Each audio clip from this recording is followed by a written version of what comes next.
Hello, dear student, myself Dr. Ravin Kumar, Department of Zoology. Today I discuss BSc second year, paper second, unit third, developmental biology.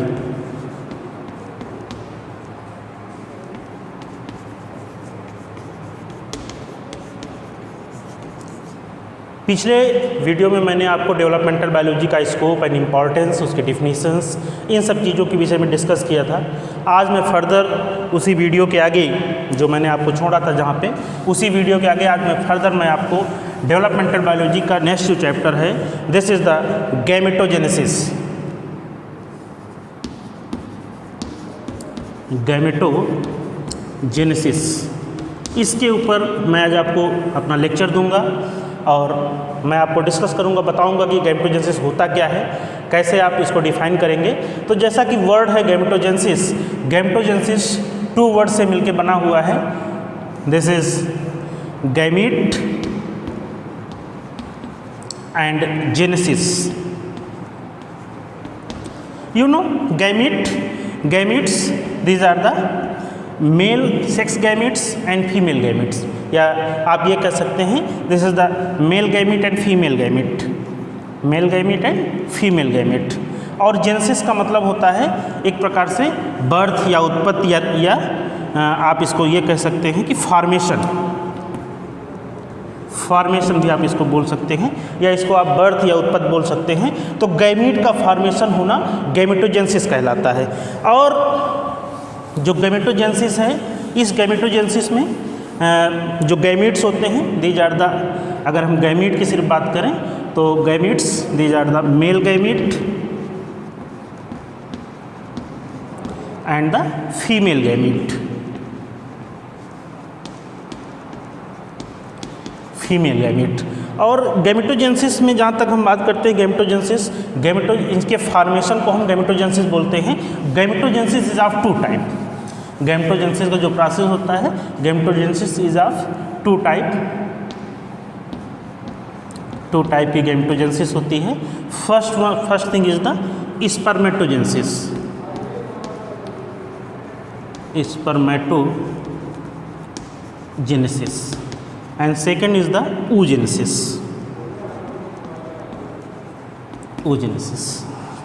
Spermatogenesis, this is the formation of, अगर हम spermatogenesis की बात करें तो this is the formation of sperm,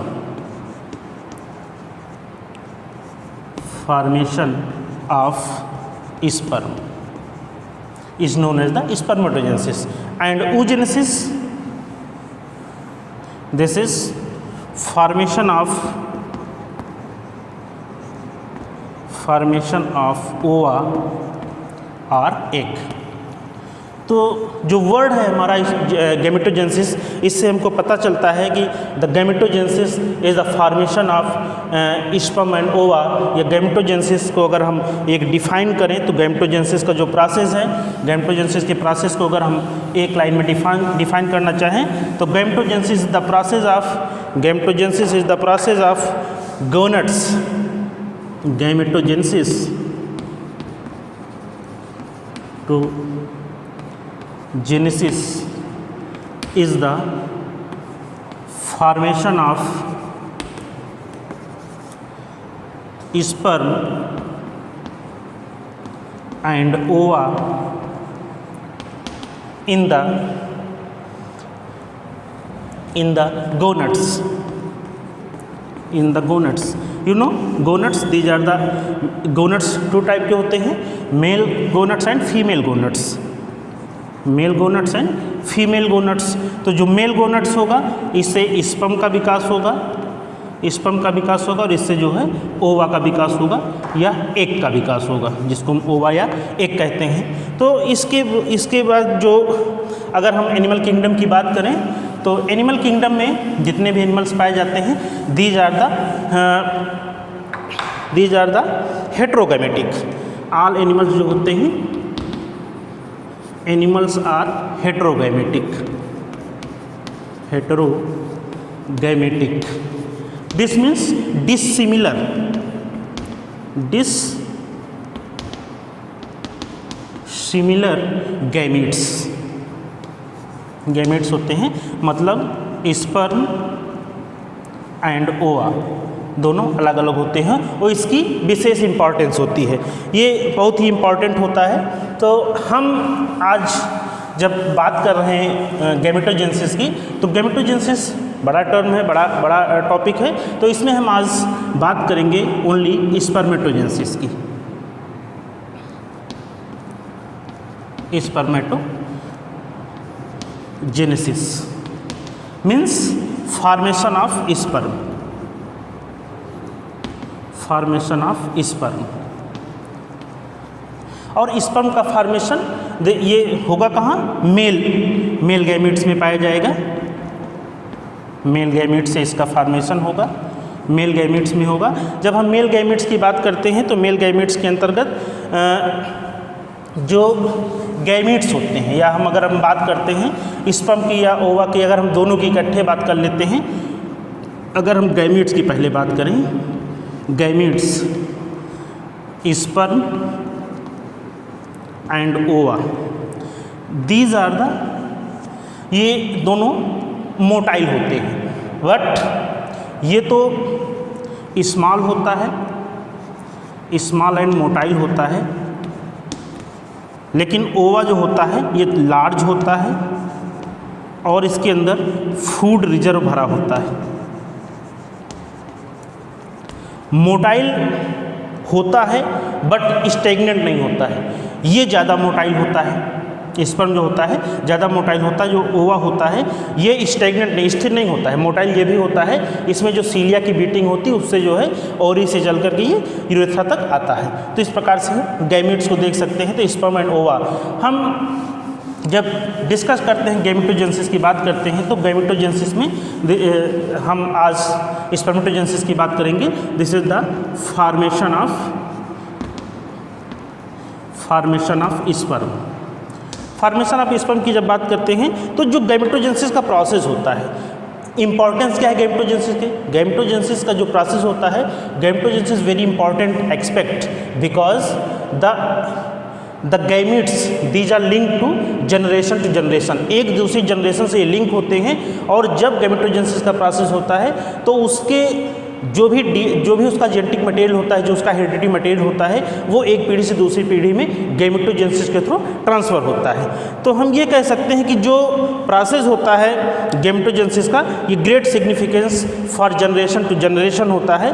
और इनके अंदर जो, जैसे मान लीजिए सपोज करिए हम स्पर्मेटोजेनेसिस स्पर्म की बात करते हैं, तो स्पर्म के अंदर जो इसका जेनेटिक मटेरियल होता है वो जेनेटिक मटेरियल डीएनए के रूप में होता है और ये डीएनए एक पीढ़ी से दूसरी पीढ़ी में ट्रांसफ़र होता रहता है। तो ये कह सकते हैं कि जो स्पर्मेटोजेनेसिस है वो एक पीढ़ी से दूसरी पीढ़ी में कैरेक्टर्स को ले जाने का भी एक प्रकार से साधन है।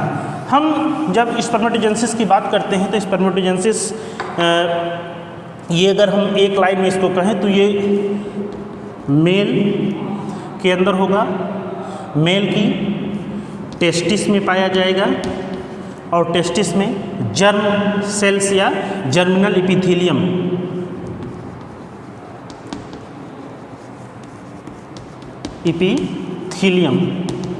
एपिथेलियम में पाया जाएगा। अगर हम इसकी ओरिजिन की बात करें, स्पर्मेटोजेनेसिस में अगर हम आज बात करते हैं स्पर्मेटोजेनेसिस की, तो जो स्पर्मेटोजेनेसिस है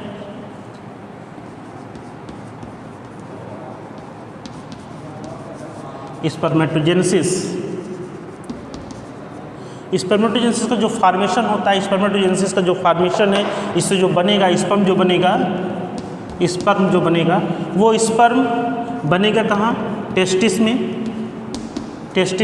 और जब हम टेस्टिस की किसी मेमेलियन टेस्टिस की अगर हम बात करते हैं तो मेमेलियन टेस्टिस के अंदर हम जब देखते हैं तो उसका जब हम टीएस करते हैं तो वो इस तरह का स्ट्रक्चर हमको दिखाई पड़ता है मेमेलियन टेस्टिस के अंदर। इसमें बहुत सारे सेमनीफेरस ट्यूब्यूल्स पाए जाते हैं और उन सेमनीफेरस ट्यूब्यूल्स के अंदर जर्मिनल एपिथेलियम पाए जाते हैं। अगर हम उसका टीएस कट करें तो इस तरह का स्ट्रक्चर हमको मिलता है। और ये सभी जितने भी सेमिनिफरस ट्यूब्यूल्स हैं ये सभी कनेक्टिव टिश्यूज़ के द्वारा आपस में लिंक होते हैं और इनके अंदर जर्मिनल एपिथेलियम जर्म सेल्स पाई जाती हैं। जर्म सेल्स के अंदर डिवीज़न होता है और यहीं पर सर्टोरी सेल्स पाई जाती हैं। जो सर्टोरी सेल्स होती हैं, सर्टोरी सेल्स, इस सर्टोरी सेल्स का जो साइटोप्लाज्म होता है उसके अंदर स्पर्म को नरिशमेंट करने के लिए उसके अंदर उसका भोजन पदार्थ या नरिशमेंट का मटेरियल पाया जाता है। इस प्रकार से हम देखते हैं कि इसके अंदर these are the germinal epithelium, these are the nucleated germinal epithelium पाए जाते हैं और इन जर्मिनल एपिथेलियम में न्यूक्लिएटेड होता है। इसके बीच बीच में जो ग्रुप ऑफ जर्मिनल एपिथेलियम है उनके बीच बीच में सर्टोरी सेल्स पाई जाती हैं। इन सर्टोरी सेल्स का जो साइटोप्लाज्म होता है उस साइटोप्लाज्म के अंदर अगर हम these are the Sertoli sales,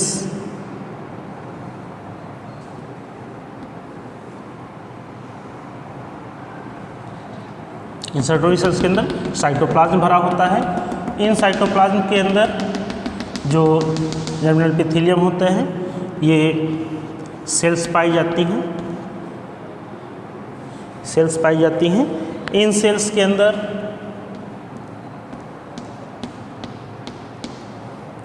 यहाँ पर स्पर्मेटोगोनिया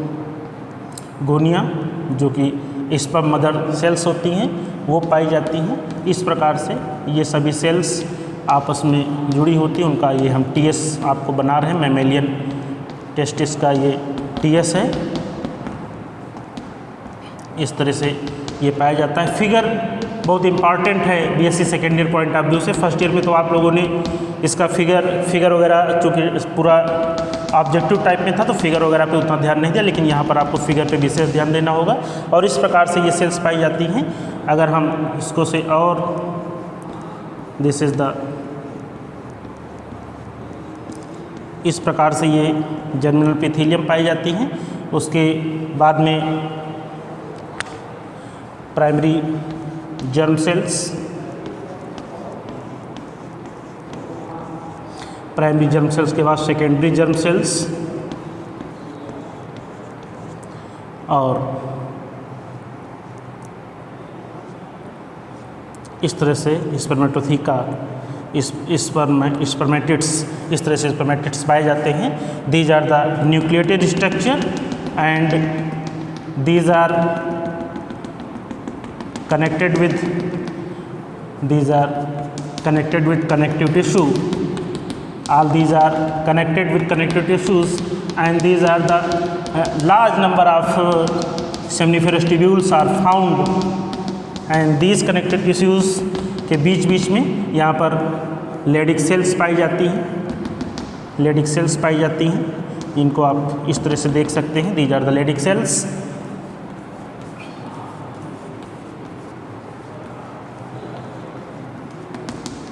इस तरह से लेडिक सेल्स पाई जाती हैं एंड बीच बीच में ब्लड वेसल्स पाई जाती हैं, ब्लड सेल्स पाई जाती हैं। इस तरह से हम इसको बना सकते हैं। फिगर आप लोग ड्रा करते चलिए साथ साथ में, इससे आपको समझने में आसानी होगी। और इन्हीं जो टेस्टिस के अंदर जो जर्म सेल्स हैं, जर्म सेल्स इन्हीं के डिवीज़न होता है और डिवीज़न होने के पश्चात प्राइमरी जब डिवीज़न होता है तो प्राइमरी स्पर्मेटोसाइट्स फिर सेकेंडरी स्पर्मेटोसाइट्स का विभाजन होता है और विभाजन होने के पश्चात फिर स्पर्मेटिड्स यानी स्पर्म का निर्माण होता है। इस प्रकार से हम इसको देख सकते हैं।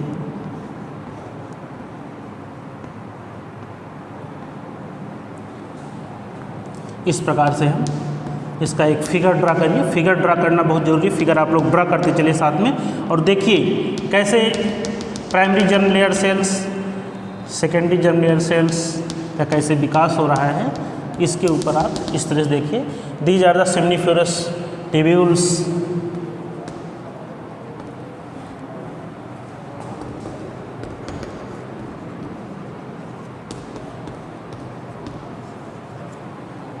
These are the Leydig cell.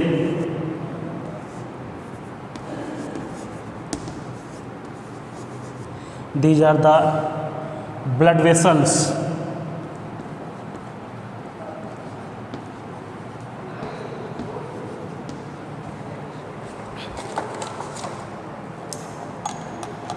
These are the blood vessels. These are the Sertoli cells. ये बीच बीच में पाई जाती हैं Sertoli cells.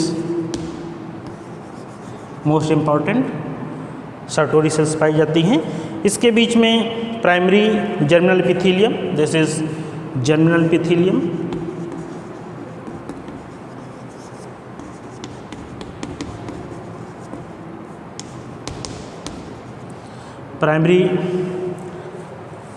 Primary स्पेटोसाइट्स.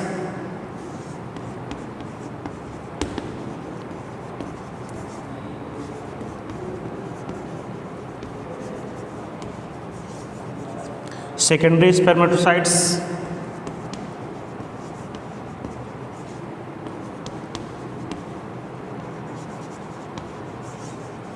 And this is the spermatids.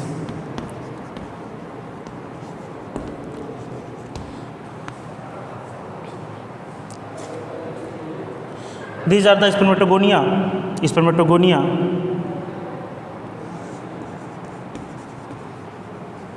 Spermatogonia.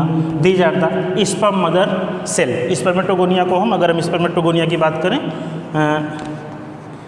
spermatogonia, these are also known as the sperm mother cell. These are the sperm mother cell. अगर हम बात करते हैं कि ये these are connected with the blood vessels and connective tissue, and this connective tissue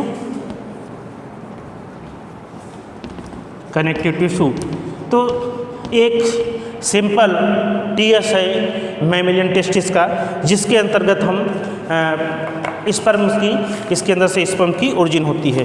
तो जो process होता है, जो मैचुरेशन प्रोसेस होता है टेस्टिस के अंदर सेमनीफेरस ट्यूब्यूल्स पाए जाते हैं, जिसमें जर्मिनल एपिथेलियम होता है, और जर्मिनल एपिथेलियम के अंदर जर्मिनल एपिथेलियम के बाद में स्पर्मेटोगोनिया होता है. Spermatogonia these are the sperm mother cells. और स्पर्म मदर सेल्स के बाद में फिर यहीं से स्पर्म का निर्माण होता है.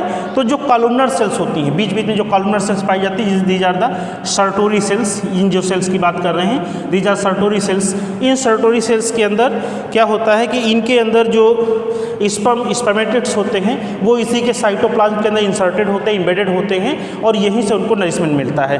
अगर हम स्पर्मेटोजेनेसिस की बात करते हैं तो स्पर्मेटोजेनेसिस में जो स्पर्म का फॉर्मेशन होता है, जब इस तरह से जब टेस्टिस का जब फॉर्मेशन हो जाता है, तो जो स्पर्मेटोजेनेसिस का जो पूरा प्रोसेस है, वो पूरे प्रोसेस में हम सबसे पहले जो स्पर्मेटोगोनिया है उसमें से स्पर्म का निर्माण होता है.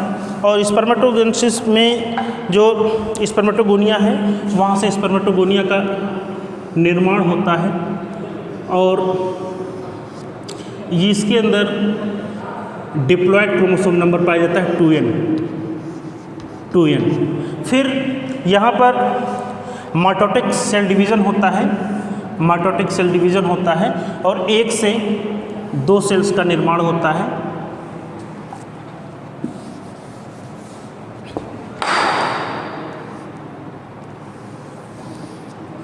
दो सेल्स का निर्माण होता है, और इनका क्रोमोसोम नंबर सेम रहता है, मतलब क्रोमोसोम नंबर इनका 2n ही होता है. और इसके पश्चात फिर से डिवीज़न होता है, और 2 से 4 सेल का निर्माण होता है, और इनका क्रोमोसोम नंबर सेम रहता है 2n.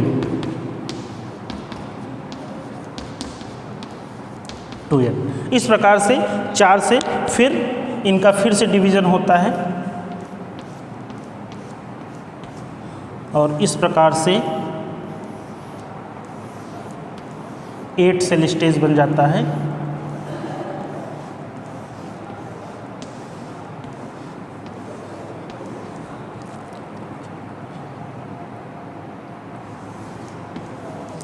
और यहाँ पर इनका क्रोमोसोम नंबर सेम रहता है, 2n हो जाता है, डिप्लॉयड नंबर रहता है।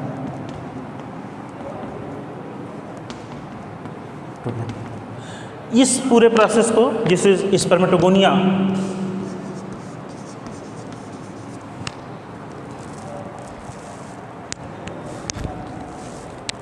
This is spermatogonia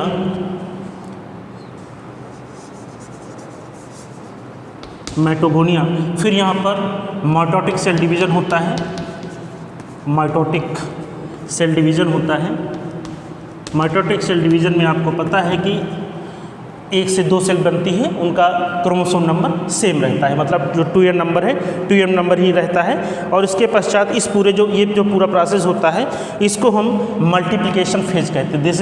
this phase is known as the multiplication phase.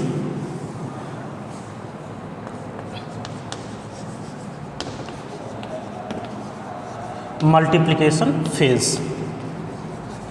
Next thing is the, इसके बाद ग्रोथ फेज होता है, ग्रोथ फेज। ग्रोथ फेज होता है और ग्रोथ फेज के पश्चात जब ग्रोथ फेज होता है तो ग्रोथ फेज में क्या होता है कि इनका जो ये साइज़ होता है, ये 8 हैं लेकिन उनमें से किसी एक का हम ले लेते हैं, इनका साइज़ बड़ा हो जाता है और साइज़ बड़ा होने के पश्चात इनका क्रोमोसोम नंबर डिप्लॉयड ही रहता है और इसको हम प्राइमरी स्पर्मेटोसाइट्स कहते हैं। This is known as the primary spermatocytes, primary spermatocytes. और फिर प्राइमरी स्पर्मेटोसाइट्स में क्या होता है, यहाँ पर फिर मियोसिस सेल डिवीज़न होता है, मियोसिस होता है, मियोसिस डिवीज़न होता है। मियोसिस आपको पता है कि मियोसिस 2 स्टेजेस में होता है, मतलब इसमें 4 सेल का निर्माण होता है, एक बार 2 सेल बनती फिर 2 से 4 सेल बनती हैं। तो इस प्रकार से इसके आगे का फिगर हम इधर बना रहे हैं, इधर देखिएगा ध्यान से। यहाँ पर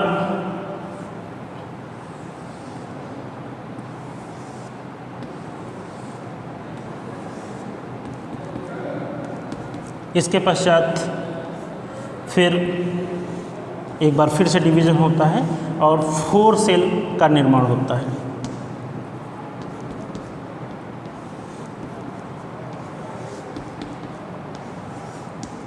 इस प्रकार से इसको जो है ये फर्स्ट मियोसिक डिवीज़न है, फर्स्ट मैचुरेशन डिवीज़न, और this is the first maturation division, इसको हम फर्स्ट मैचुरेशन डिवीज़न कहेंगे, first maturation division, and this is the second maturation division. And after this this is known as the spermatids. These are known as the spermatids. Spermatids। और इसके पश्चात sperm का formation होता है। These are the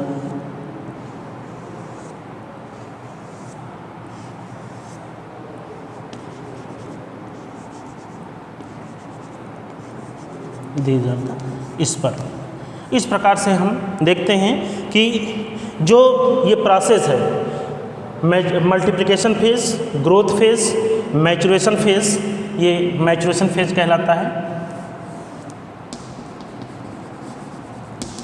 maturation phase and last phase is the spermatogenesis.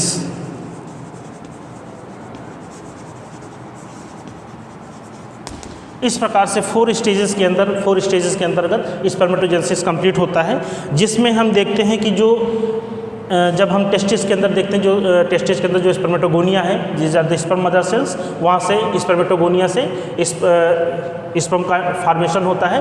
तो वहाँ पर जो स्पर्म की जो एक सेल है, कई सेल्स बनती हैं, उनमें से किसी एक सेल का हम लेके चलते हैं, तो एक सेल बनती है, उसका डिप्लॉयड नंबर होता है 2n। उसके बाद उसके अंदर माइटोटिक सेल डिवीज़न होता है, 1 से 2 सेल बनती हैं और दोनों का क्रोमोसोम नंबर 2n रहता है। उसके पश्चात फिर से उनके अंदर डिवीज़न होता है, 2 से 4 सेल बनती है और 4 से 8 सेल बनती हैं। इस पूरे प्रोसेस को हम मल्टीप्लिकेशन फेज कहते हैं। अब मल्टीप्लिकेशन फेज के पश्चात फिर क्या होता है, ग्रोथ फेज होता है, मतलब वो अपने अपने साइज में बड़े हो जाते हैं और साइज में बड़े होने के पश्चात उनको तब हम उनको कहते हैं प्राइमरी स्पर्मेटोसाइट्स। अब यहाँ पर एक चीज़ देखिए कि यहाँ पर हमने यहाँ पर 8 नंबर बनाया है, लेकिन यहाँ पर सिर्फ हमने 1 का किया हुआ है, इसलिए कि हम सिर्फ दिखाना चाहते हैं, बाकी सब में डिवीजन सेम होता रहेगा। यहाँ पर these are the primary spermatocytes. Primary spermatocyte जो होता है इसमें क्रोमोसोम नंबर 2n होता है, डिप्लॉयड नंबर होता है, फिर यहाँ पर मियोसिस सेल डिवीजन होता है, और मियोसिस सेल डिवीजन में आपको पता है कि एक सेल से 4 सेल का निर्माण होता है, उनका क्रोमोसोम नंबर हाफ हो जाता है, मतलब पहले 2 सेल बनती है, 2 से 4 बनती हैं, और उनके जो क्रोमोसोम नंबर होते हैं n हो जाते हैं। ये जब प्राइमरी स्पर्मेटोसाइट्स से डिवीजन होता है सेकेंडरी स्पर्मेटोसाइट्स जाते हैं, और सेकेंडरी स्पर्मेटोसाइट्स में फिर जो डिवीजन होता है, डिवीजन होने के पश्चात में उसमें से 4 सेल्स का निर्माण होता है जिसका नंबर n होता है, और इस प्रकार से स्पर्म का निर्माण हो जाता है। तो इस प्रकार से हम देखते हैं कि यहाँ पर स्पर्म का निर्माण हो गया है। जब स्पर्म का निर्माण हो जाता है तो स्पर्म के निर्माण होने के पूरे प्रोसेस को, जो प्रोसेस ऑफ स्पर्मेटोजेनेसिस है, जो प्रोसेस ऑफ स्पर्मेटोजेनेसिस अगर बात करें तो process of spermatogenesis is have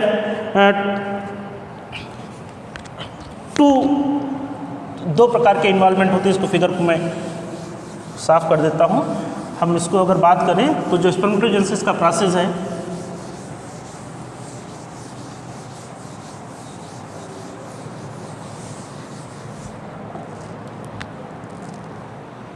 जो स्पर्मेटोजेनेसिस है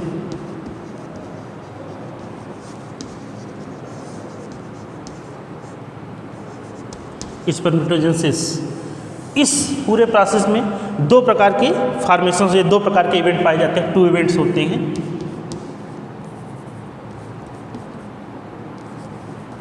टू इवेंट्स पाए जाते हैं। इवेंट नंबर फर्स्ट क्या है, इसमें इवेंट नंबर जो फर्स्ट है उसमें फॉर्मेशन ऑफ स्पर्मेटिड्स,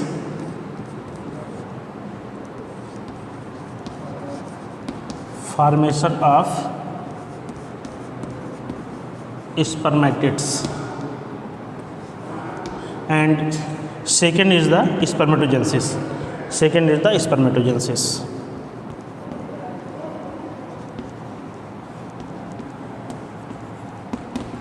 जो फॉर्मेशन ऑफ स्पर्मेटिड्स हैं, फॉर्मेशन ऑफ स्पर्मेटिड्स हैं, इसमें 3 प्रोसेस होते हैं। पहला होता है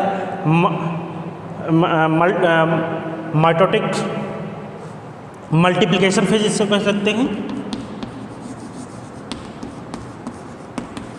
multiplication phase. Second is the growth phase,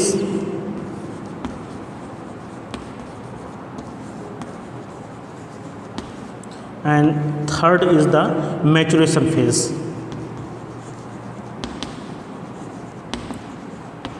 maturation phase.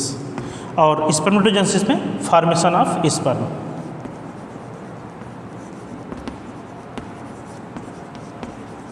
Formation of sperm, इस प्रकार से स्पर्म का निर्माण हो जाता है।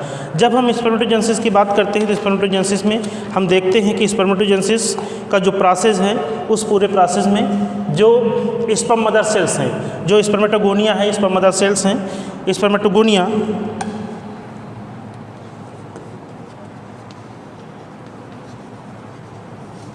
spermatogonia, this is also known as the sperm mother cell,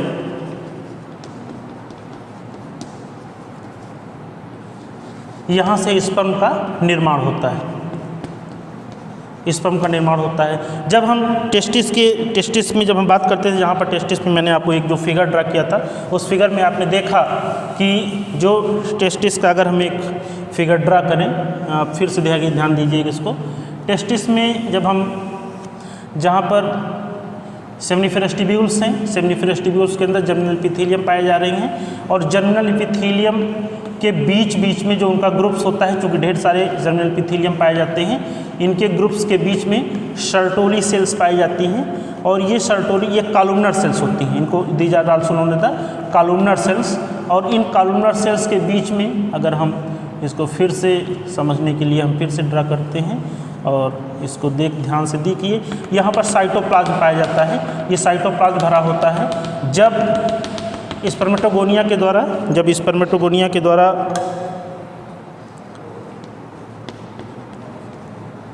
spermatogonia से जब स्पर्म का निर्माण होता है, तो ये स्पर्म क्या करते हैं कि यहाँ पर इन सर्टोरी सेल्स के अंदर जो साइटोप्लाज्म पाया जाता है, इसी साइटोप्लाज्म के अंदर इम्बेडेड होते हैं और यहीं से अपना नरिशमेंट प्राप्त करते हैं। जब हम इसके प्राइमरी जर्मिनल इपीथेलियम की बात करते हैं, प्राइमरी जर्मिनल इपीथेलियम से प्राइमरी स्पर्मेटोगोनिया, उसके बाद सेकेंडरी प्राइमरी स्पर्मेटोगोनिया, उसके बाद सेकेंडरी स्पर्मेटोगोनिया, इनका निर्माण होता है। तो प्राइमरी स्पर्मेटोसाइट्स और सेकेंडरी स्पर्मेटोसाइट्स का निर्माण होता है, और प्राइमरी और secondary these are the primary spermatocytes, और उसके पश्चात फिर यहाँ पर स्पर्म का निर्माण होता है। फिर ये स्पर्म्स यहाँ से, चूँकि sperms these are the motile structure, और ये मोटाइल स्ट्रक्चर होता है, these are the motile structure. और ये जब हम गैमीट की भी मैंने आपको बताया था गैमीट्स में, तो गैमीट्स में आपने देखा था कि जो स्पर्म है, स्पर्म स्मॉल होता है और ओवा जो होता है उसका साइज बड़ा होता है। स्पर्म का जो साइज होता है, साइज स्मॉल होता है, मोटाइल स्ट्रक्चर होता है,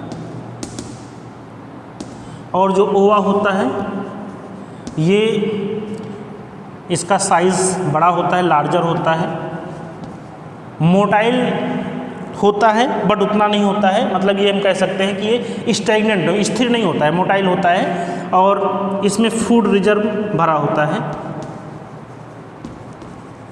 जो कि इसके नरिशमेंट में काम आता है।